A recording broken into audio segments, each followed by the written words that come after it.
Hi friends. हमेशा की तरह जैसा कि मालूम है, कोरोना महामारी के चलते हम लोग अपने यूट्यूब चैनल हमने बनाया है, क्रिएट किया है हम लोगों ने। और उस यूट्यूब चैनल के क्रिएट करने के तहत मैंने फर्स्ट वीडियो आर्टिकल्स पे बनाया था। और आर्टिकल्स के ऊपर वीडियो बनाने के उपरांत 10th क्लास के स्टूडेंट्स के आग्रह पर मैंने एसएसटी का क्लास लेने के लिए सोचा है। और इसके लिए इकोनॉमिक्स का मैं फर्स्ट चैप्टर आपके सामने ले चलता हूं। और फर्स्ट चैप्टर से ये आज के जो चैप्टर हैं उसमें 10th क्लास में बहुत हेल्पफुल रहेगा, बहुत ज्यादा मददगार रहेगा। और 10th क्लास के उपरांत जो भी बच्चे कंपटीशन में जाने के इच्छुक है और कंपटीशन में पढ़ते हैं, तो वे लोग भी इस वीडियो को अगर देखेंगे तो ज्यादा लाभदायक सिद्ध होगा। तो चलते हैं हम लोग इकोनॉमिक्स के लिए। इकोनॉमिक्स सर्वे है, इकोनॉमिक्स है चैप्टर। और इकोनॉमिक्स का फर्स्ट चैप्टर है 10th क्लास में, अर्थव्यवस्था एवं उसके विकास का इतिहास। इकोनॉमिक्स का फर्स्ट चैप्टर है अर्थव्यवस्था एवं उसके विकास का इतिहास। तो अर्थव्यवस्था और उसके विकास का इतिहास नाम का चैप्टर है, जिसमें सबसे पहले पढ़ना है अर्थव्यवस्था। इकोनॉमिक्स क्या है, या क्या इकोनॉमिक्स किसे कहते हैं, अर्थव्यवस्था किसे कहते हैं, और अर्थव्यवस्था को कितने भागों में बांटा गया है, और अर्थव्यवस्था को कितने क्षेत्रों में बांटा गया है, अर्थव्यवस्था की संरचना क्या है, योजना आयोग क्या है, राष्ट्रीय विकास परिषद क्या है। इतनी सारी चीजें आपको पढ़नी पड़ेगी। तो गाइस चलते हैं हम लोग अर्थव्यवस्था की ओर। अर्थव्यवस्था आजीविका अर्जन की एक प्रणाली है। सबसे पहले छोटा सा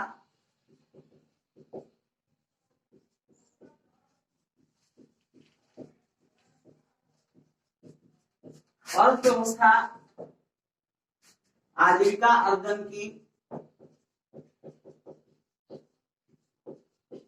एक प्रणाली, यानी हम लोग आजीविका कमाते हैं, पैसा कमाते हैं, पैसा कमाने की एक विधि है। इसी को हम सब अर्थव्यवस्था के नाम से जानते हैं। यह एक पैसा कमाने की विधि है, यानी कि जिससे हमारा जीवन यापन हो सके, वे सारे घटक, वे सारी चीजें जिससे हमारे जीवन यापन हो सके, हम जिंदगी जी सके, उसे हम सब आजीविका कहते हैं। और अर्जन का मतलब होता है कमाना। तो अर्थव्यवस्था एक आजीविका अर्जन की प्रणाली, प्रणाली का मतलब विधि होता है। तो अर्थव्यवस्था आप लोग जान गए होंगे कि अर्थव्यवस्था किसे कहते हैं। तो जो भी बच्चे 10th क्लास के स्टूडेंट्स हैं, यदि कॉपी और कलम को भी लेकर साथ में बैठेंगे तो भी लाभदायक होगा उनके लिए, क्योंकि यह चैप्टर फर्स्ट है और मैंने फर्स्ट चैप्टर की शुरुआत की है। और साथ ही साथ इसमें 1 नंबरल क्वेश्चन जो भी ऑब्जेक्टिव्स आते हैं उसको साथ साथ मतलब कि बताया जाएगा, इंगित कर दिया जाएगा कि यह भी ऑब्जेक्टिव्स आ सकते हैं या आने वाले हैं। तो सबसे पहले इसका परिभाषा जो कि बहुत ही प्रचलित है, अर्थव्यवस्था, ऐसे तो बहुत सारे अर्थव्यवस्थाओं की परिभाषा होती है, लेकिन सबसे प्रचलित परिभाषा, सबसे पॉपुलर परिभाषा है अर्थव्यवस्था आजीविका अर्जन की एक प्रणाली है। यानी हम लोग पैसा कमा सकते हैं, हम लोग जीवन यापन करने योग्य वस्तुएं कमा सकते हैं, उसी को हम सब अर्थव्यवस्था कहते हैं। अर्थव्यवस्था को बहुत सारे संरचनाओं में बांटा गया है और बहुत सारे प्रकार के अर्थव्यवस्था भी होते हैं। जैसे अर्थव्यवस्था को 3 संरचनाओं में विभाजित किया गया है, 3 भागों में बांटा गया है। एक का नाम है पूंजीवादी अर्थव्यवस्था, एक है समाजवादी अर्थव्यवस्था, और एक है मिश्रित अर्थव्यवस्था। तो अर्थव्यवस्था 3 भागों में बांटा गया है। पहला का नाम है पूंजीवादी अर्थव्यवस्था, दूसरा का नाम है समाजवादी अर्थव्यवस्था, और तीसरे का नाम मिश्रित अर्थव्यवस्था होता है। पूंजीवादी अर्थव्यवस्था उत्पादन के साधनों का स्वामित्व, फिर से सुनेंगे हम लोग, उत्पादन के साधनों का स्वामित्व यदि निजी व्यक्तियों के हाथ में हो, उत्पादन के साधनों का स्वामित्व यदि निजी व्यक्तियों के हाथ में हो,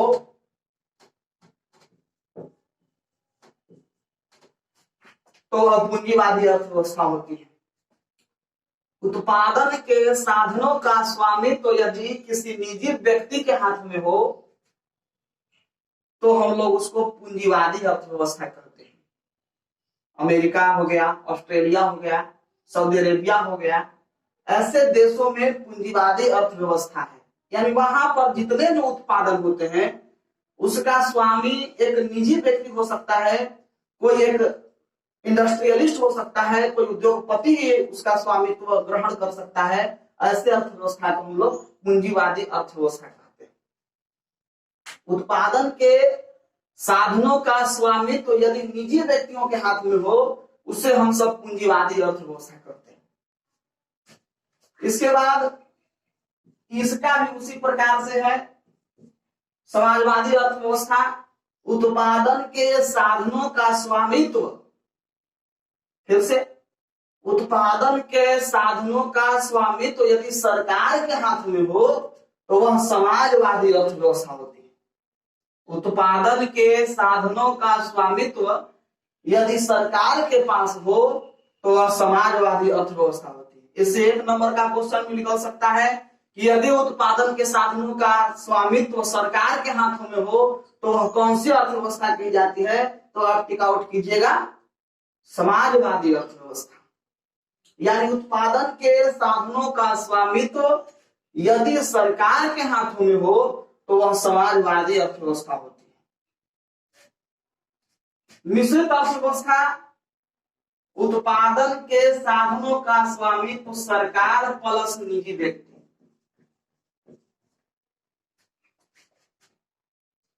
सबसे पहले हमने देखा पूंजीवादी अर्थव्यवस्था, उत्पादन के साधनों का स्वामित्व निजी व्यक्तियों के हाथ में है। दूसरा समाजवादी अर्थव्यवस्था, उत्पादन के साधनों का स्वामित्व सरकार के हाथ में है। जैसे बहुत सारे कंट्री है, रूस है, चीन है, क्यूबा है, ये सब समाजवादी अर्थव्यवस्था वाले कंट्रीज हो गए। मिश्रित अर्थव्यवस्था वाले देश में अपना देश भारत है। जब भारत आजाद हुआ 1947 में, 51 में इसका योजना आयोग तब बनना शुरू हुआ और पंचवर्षीय योजना लागू होने लगे, अनेकों प्रकार की अर्थव्यवस्थाएं यहाँ पे आने लगी। तो भारतीय सरकार ने यह निश्चित किया कि न तो उत्पादन को निजी व्यक्तियों के हाथों में रखा जाएगा और न ही सरकार के हाथों में रखा जाएगा। और उसी समय से विश्व में मिश्रित अर्थव्यवस्था का जन्म हुआ, जो कि हमारे देश इंडिया में, हमारे देश भारत में। तो हमने देखा कि विश्व में 3 प्रकार की अर्थव्यवस्थाएं हैं, पूंजीवादी, समाजवादी और मिश्रित अर्थव्यवस्था। अब हम लोग चलते हैं अर्थव्यवस्था को भारत के संदर्भ में किस प्रकार से जोड़ते हैं, किस प्रकार से इसको क्लैरिफाई करते हैं, क्लासिफाई करते हैं, इसको देखा जाए। तो सर्वप्रथम हमारी अर्थव्यवस्थाओं को ढांचों में बांटा गया, अर्थव्यवस्थाओं को अलग अलग संरचनाओं में बांटा गया है, अलग अलग क्षेत्रों में बांटा गया है। तो अर्थव्यवस्था के ढांचा या अर्थव्यवस्था की संरचना 3 है। पहला संरचना का नाम है प्राथमिक क्षेत्र, दूसरा संरचना का नाम है द्वितीय क्षेत्र और तीसरा संरचना का नाम है तृतीय क्षेत्र। अर्थव्यवस्था के संरचना को 3 भागों में बांटा गया है। याद करेंगे, ये बार बार क्वेश्चन आता है कि अर्थव्यवस्था की संरचना से आप क्या समझते हैं, इसे कितने भागों में बांटा गया है। 3 नंबर का क्वेश्चन आ सकता है, 5 नंबर का भी लिखने के लिए बड़ा में आ सकता है। इसको एक बार समझ लेंगे तो बार बार समझने की कोई आवश्यकता नहीं रहेगी और न ही याद करने की आवश्यकता रहेगी। तो अर्थव्यवस्था के ढांचा या अर्थव्यवस्था की संरचना को 3 क्षेत्रों में बांटा गया है। पहला के नाम है प्राथमिक क्षेत्र, दूसरा का नाम है द्वितीय क्षेत्र और तीसरा का नाम है तृतीय क्षेत्र। प्राथमिक क्षेत्र को हम सब कृषि क्षेत्र भी कहते हैं। प्राथमिक क्षेत्र को हम सब कृषि क्षेत्र भी कहते हैं। द्वितीय क्षेत्र को हम लोग उद्योग क्षेत्र कहते हैं और तृतीय क्षेत्र को हम लोग सेवा क्षेत्र कहते हैं। ये बीपीएससी में क्वेश्चन कई बार दिया है और कई बार ये हेल्पफुल रहता है। बेसिक जानकारी बहुत जरूरी है। जो भी विद्यार्थी सिविल सर्विस या बीपीएससी की तैयारी कर रहे होंगे तो उनको बेसिक के लिए, ये मैं नहीं कह रहा हूं कि ऐसा ही क्वेश्चन आएगा, लेकिन उनका बेसिक के लिए ये बहुत आवश्यक रहेगा और बहुत बढ़िया रहेगा। तो ढांचा जो है अर्थव्यवस्था का तीन है। पहला का नाम प्राथमिक क्षेत्र है, दूसरा का नाम द्वितीयक क्षेत्र है और तीसरा का नाम तृतीयक क्षेत्र है। प्राथमिक क्षेत्र को हम लोग कृषि क्षेत्र भी कहते हैं। जब शुरुआत मानव सभ्यता का विकास हुआ तो सर्वप्रथम अर्थव्यवस्था के लिए कृषि ही अपनाई गई। इसका मूल सोर्स कृषि ही था, इसीलिए इसका नाम प्राथमिक क्षेत्र कहा गया, क्योंकि सबसे पहले यही आया। तो कृषि, पशुपालन, वानिकी, मत्स्य पालन, मछली पालन इत्यादि पशुपालन, ये सारे के सारे प्राथमिक क्षेत्र में आते हैं। दूसरा है द्वितीय क्षेत्र। द्वितीय क्षेत्र को हम सब उद्योग क्षेत्र भी कहते हैं। उद्योग क्षेत्र में वाणिज्य, व्यापार, अनेकों प्रकार की क्रियाएं जिससे पैसे कमाए जा सके, उद्योग क्षेत्र आते हैं। तृतीय क्षेत्र को हम लोग सेवा क्षेत्र भी कहते हैं। सेवा क्षेत्र में अनेकों सेक्टर्स हैं, बैंकिंग है, बीमा है, अनेकों प्रकार की सरकारी और गैर सरकारी नौकरियां हैं।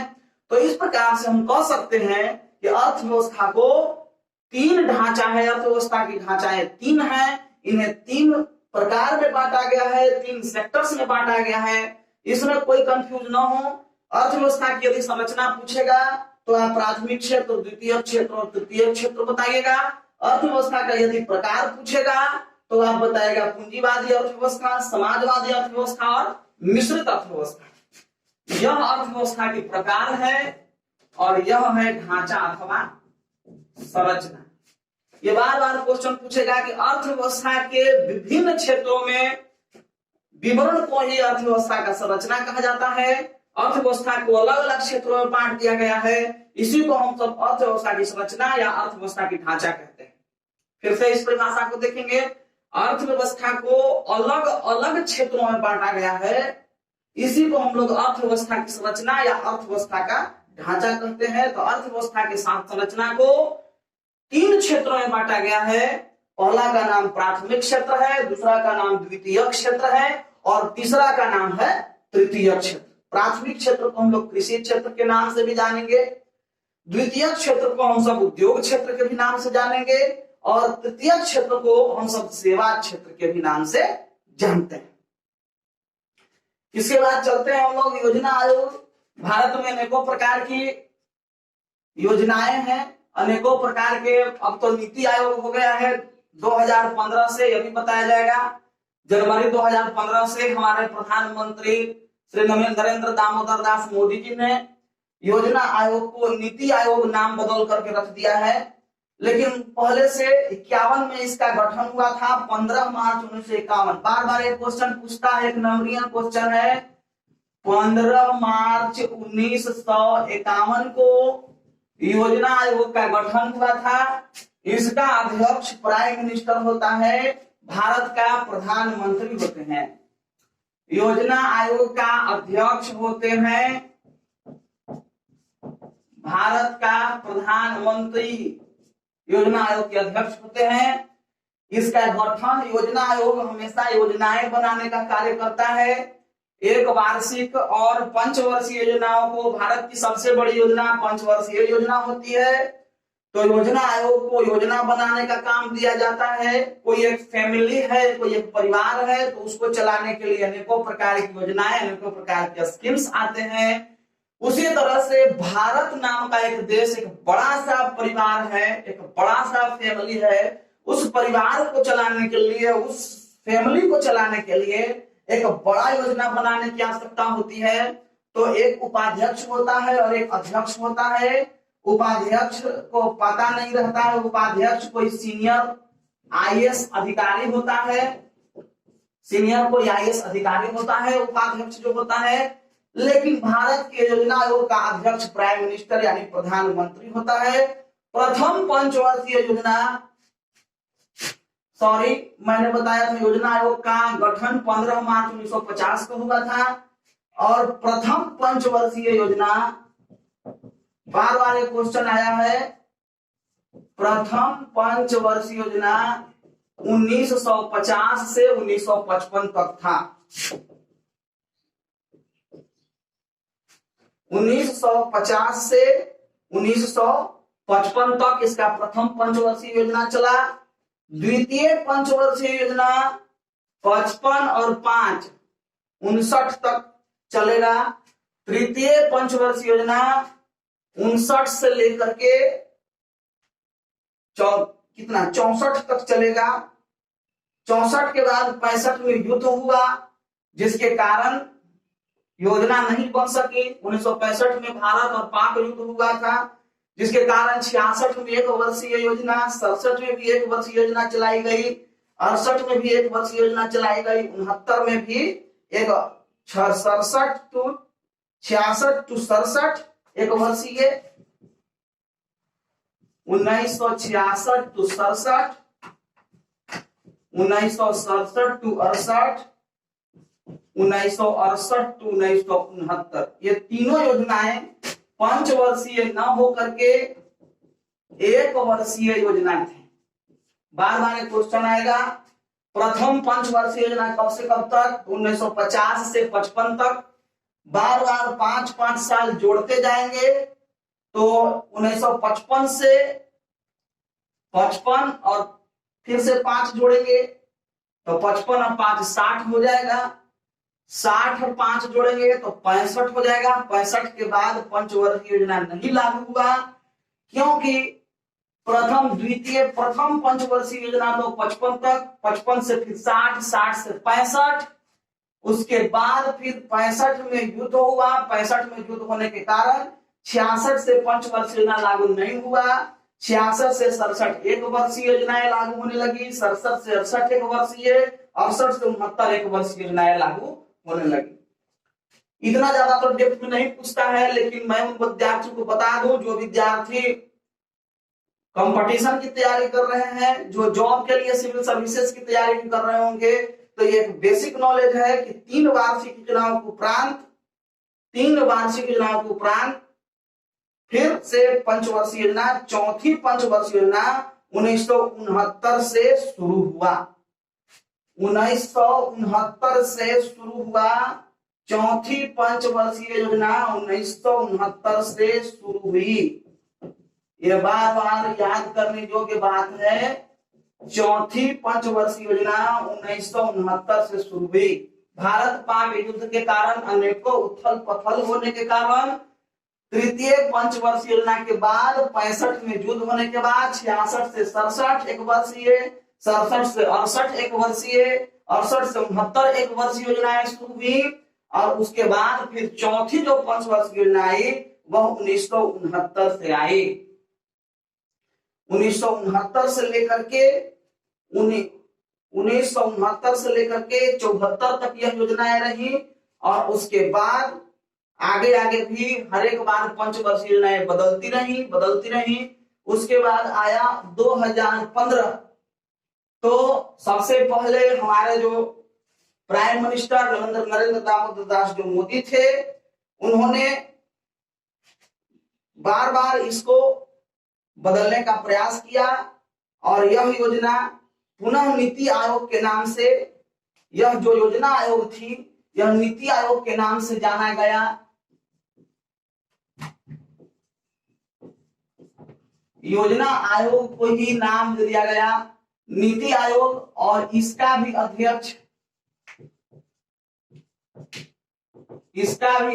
प्रधानमंत्री ही होते हैं, और उपाध्यक्ष अभी राजीव कुमार हैं। नीति आयोग के वर्तमान उपाध्यक्ष राजीव कुमार हैं। योजना आयोग के अभी वर्तमान अध्यक्ष नरेंद्र दामोदर दास मोदी जी हैं, जो कि हमारे भारत के प्रधानमंत्री हैं। और नीति आयोग या योजना आयोग जो भी कह लीजिए, नीति आयोग के प्रथम उपाध्यक्ष डॉक्टर अरविंद पनगड़िया थे। तो इतना ज्यादा 1 नंबर का क्वेश्चन बहुत सारा हो गया। फिर से योजना आयोग के बारे में चलेंगे। योजना आयोग का गठन हुआ 15 मार्च 1950। इसका पदेन अध्यक्ष भारत का प्रधानमंत्री होता है।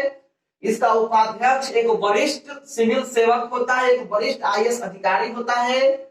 प्रथम पंचवर्षीय योजना 1951 से 1955 तक चली। प्रथम पंचवर्षीय योजना 1951 से 1955 तक चली। फिर उसके बाद तृतीय पंचवर्षीय योजना के बाद 1 वर्षीय योजनाएं लागू होने लगी। उसके बाद फिर चौथी पंचवर्षीय योजना 1969 से लागू हुई। उसके बाद धीरे धीरे करके 2015 का साल आया, और 2015 में जनवरी 1 जनवरी 2015 को 1 जनवरी 2015 को भारत के प्रधानमंत्री नरेंद्र दामोदर दास मोदी ने नीति आयोग बना दिया इसी योजना आयोग का। लेकिन सारे के सारे सिस्टम्स योजना आयोग के तहत ही होते हैं। इसका भी अध्यक्ष भारत के प्रधानमंत्री होते हैं। उपाध्यक्ष एक वरिष्ठ आईएएस अधिकारी हो सकते हैं या कोई ज्यादा वरिष्ठ व्यक्ति हो सकते हैं जो कि शासन में जिनका सबसे ज्यादा योगदान रहा हो, सबसे ज्यादा क्षमतावान व्यक्तियों की इसका उपाध्यक्ष बनाया जाता है। वर्तमान में नीति आयोग के उपाध्यक्ष राजीव कुमार हैं और शुरू बार नीति आयोग के जो 2015 में 1 जनवरी 2015 को जब नीति आयोग बना तो उसके उपाध्यक्ष डॉक्टर अरविंद पनगड़िया थे। बार बार ये क्वेश्चन आ सकता है और अनेकों बार ये क्वेश्चन कंपटीशन में दे चुका है। तो चलते हैं दोस्तों, योजना आयोग के बाद हम लोग चलते हैं राष्ट्रीय विकास परिषद। इतना ज्यादा आप लोग जान गए होंगे। अगर चैनल को आपने सब्सक्राइब नहीं किया है तो चैनल को सब्सक्राइब करें ताकि हमारा नोटिफिकेशन आपको समय पर मिलता रहे। जो भी विद्यार्थी 10th क्लास के स्टूडेंट्स हैं, एसएमसीसी के स्टूडेंट्स हैं, वे लोग भी एक दूसरे को शेयर करें ताकि आपके लाभ प्राप्त कर सके आप लोग इन वीडियोज को देख करके। और अनेकों प्रकार की इसमें 1 नंबर 1 क्वेश्चन होंगे, अनेकों प्रकार की चीजें होंगी। Thank you. और इतना कहने के बाद फिर आगे के वीडियोज में हम लोग बताएंगे राष्ट्रीय विकास परिषद होगा, अनेकों प्रकार की चीजें।